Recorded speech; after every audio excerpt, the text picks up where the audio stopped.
Hey, it's your boy Ice Cream, and I'm back here with another video. And instead of doing another Kratom video, we're going to be doing something different today. We're going to be talking about maintenance meds. And I'm here with my buddy today. Hey, YouTube. And we're going to be talking about Kratom, Methadone, Suboxone, and if maintenance meds are right for you.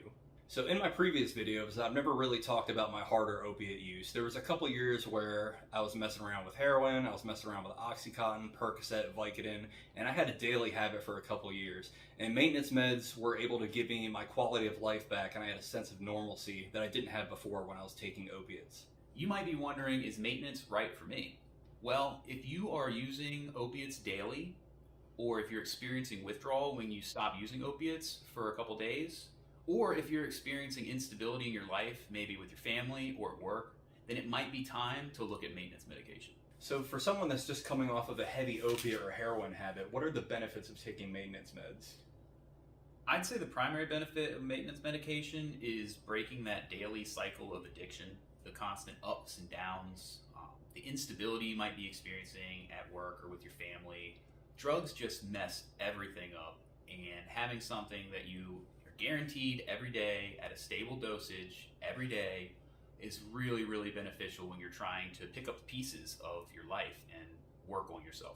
So as far as maintenance meds are concerned, there are three primary ones that are out there. It's Methadone, Suboxone, and Kratom.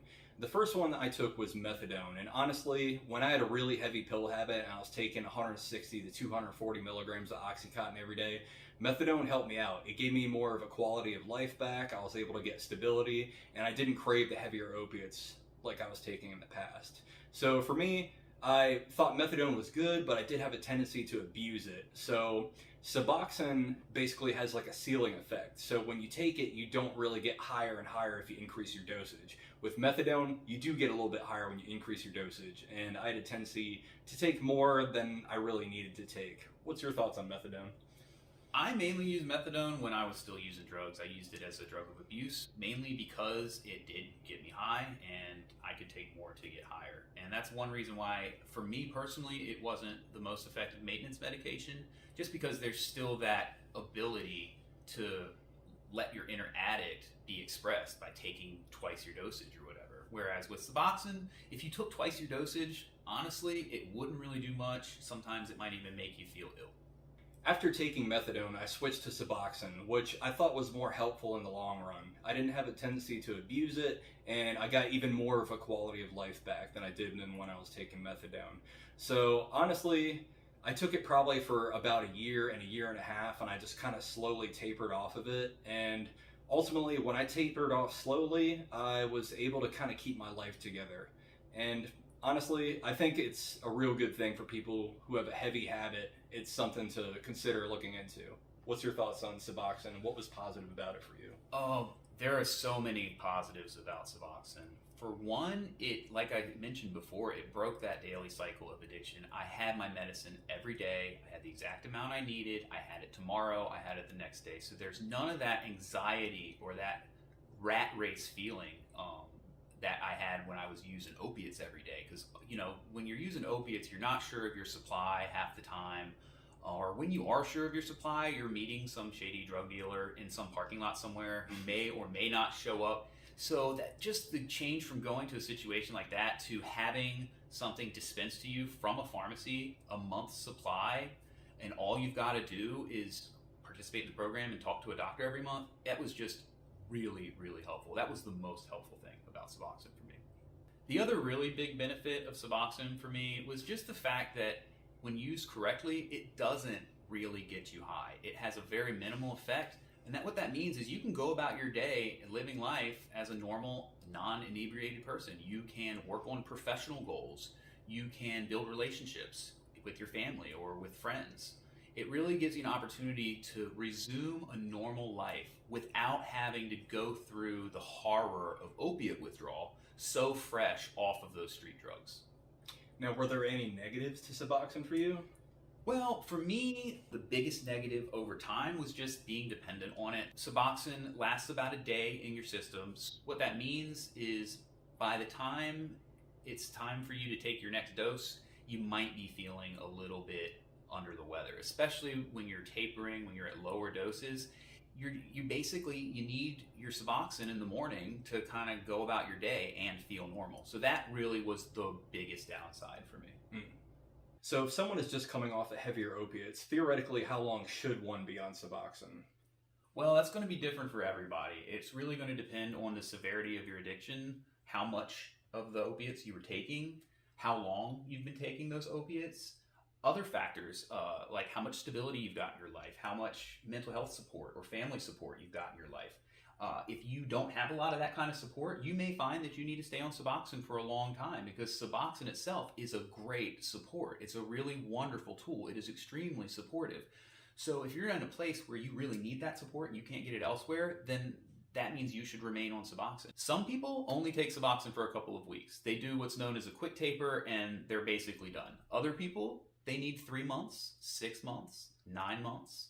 Some people will stay on Suboxone for their entire life, and for them, that's a fair trade-off when they're looking at the alternate, which would be a heroin addiction. So let's talk about tapering now. So for me, I took it for about a year and a half. I was taking Suboxone. I started out at 8 milligrams, and slowly, over every couple months, I just kind of busted my pill off a little bit less and a little bit less over every couple months, and I slowly tapered off of that way. People are going to taper at different speeds, so it depends on how much you were prescribed. So some people are prescribed 24 milligrams, some people are prescribed 16 milligrams, and it depends how much you're taking. So for some people it may take years to get off of this stuff, and for some people it may take a year, so it varies and it's at different speeds. So what are your thoughts on tapering with Suboxone?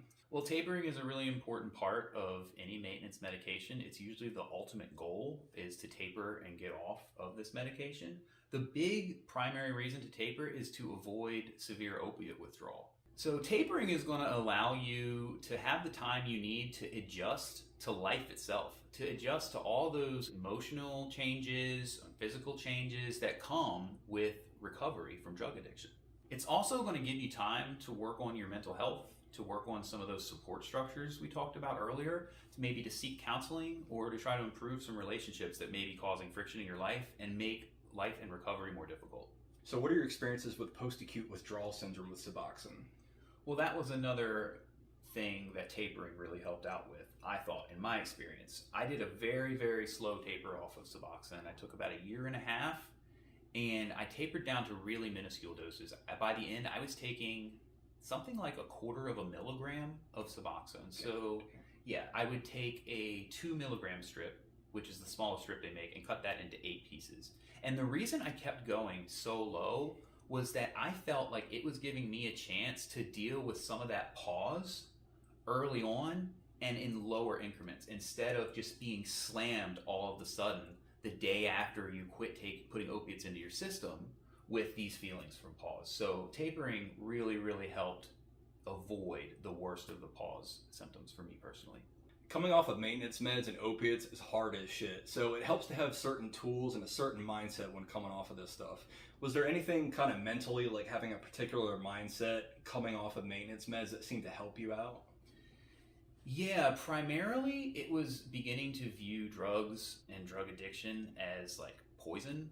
Getting involved in support programs like Narcotics Anonymous or seeking individual counseling is also something that's really, really helpful during this phase.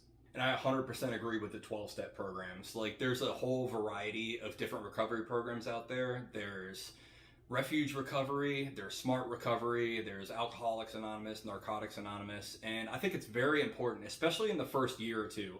If you're just coming off this stuff, you really need something outside of yourself that you can seek out for support. So what we've done in the past as addicts, that hasn't really helped us out. So when we just do it our own way, we just tend to relapse and keep getting high. So we look at drugs and opiates as something good, like it's a band-aid that we use to numb ourselves. But when you change your perspective and you look at it like it's a fucking poison, it really helps. And I've noticed being around those rooms, being around people in recovery, has been the only thing that's helped me stay clean. So I'm coming up on 2 years next week without an opiate and without alcohol, and I don't think I would have been able to do that unless I was involved in these recovery groups. So the other maintenance med that we talked about before was Kratom, and I've made a bunch of videos about Kratom, and there's positive and negative drawbacks to Kratom. The good thing about Kratom is that you can get it in a whole bunch of places. It's easy to get, you don't need a prescription for it, you don't need to see a doctor, you don't need to go to a methadone clinic.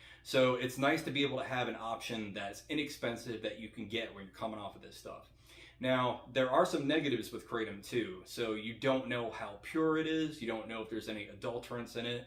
Sometimes there's been stories about mold and people getting sick from things that aren't Kratom in that Kratom. So it may not be the best option. So for someone who's really struggling, it's an option. It's better than doing heroin, it's better than doing pills, but I think in the long run, it may not be the best option. I think methadone or Suboxone would be the safest and best option for someone who's coming off of heavier opiates in the long run. I'm glad you mentioned dosage because that's an important aspect of Kratom. You don't know how many milligrams of those alkaloids are in your particular batch of Kratom.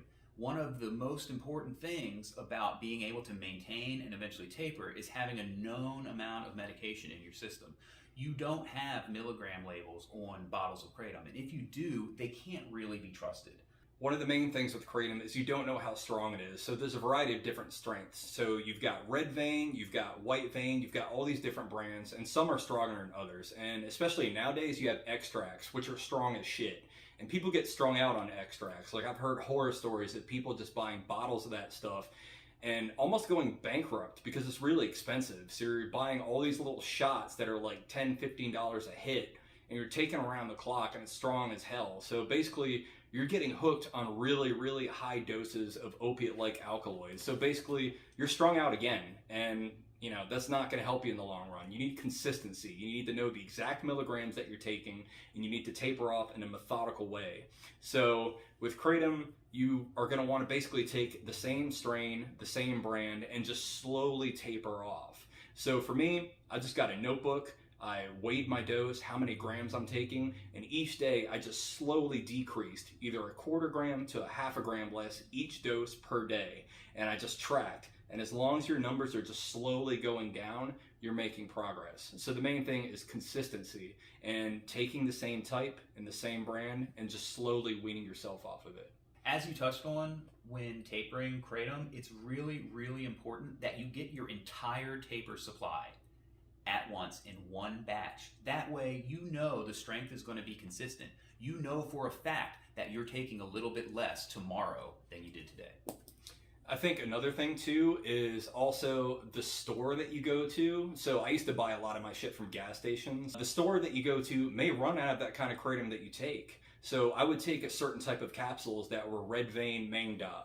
And a lot of times they didn't have that particular kind. They would have the white, and then the white vein would affect me differently than the red vein. So for me, I think the best option, like my buddy just said here, is to buy a bunch of it in bulk. So I would go online and just buy like 10 bottles of the red vein Mangda Kratom that I took. So I knew that I would have a bunch of what I needed on hand, and I wasn't worried or stressed about it. And I knew how much I was taking and how much I was decreasing each day. So I would count the capsules and be like, okay, this is gonna be enough for the next month, month and a half, and I'm set. I don't even need to stress about it. So it's easier to do that ahead of time so your Kratom taper can go successfully. So for someone who's just getting into maintenance meds, this can seem like a lot. Like there's a lot of questions, there's a lot of uncharted territory that you may not know, and it may be a little bit confusing. So it's good to kind of know a game plan and what you're going to do. So for someone who's getting off of heavier opiates, is there anything you want to offer our viewers out there who are thinking about starting maintenance meds? Any kind of specific advice about this? Well, I think if you're thinking about starting maintenance meds, then that's a great sign to go ahead and reach out to an addiction specialist or an addiction doctor who can help you decide for yourself. Now, if you've made the decision to start maintenance medication, my biggest piece of advice would be to tell your doctor the truth. Be honest with your doctor about how much you're taking, how much you need. If you need a stockpile, your doctor can provide you with that, with an emergency supply. I know when I was taking Suboxone the first try, because it wasn't successful for me the first time, I was stockpiling my medication and selling it on the street. That was not conducive to recovery. So it became really important to be honest with my doctor. He knew exactly how much I was taking. He knew exactly how much to prescribe.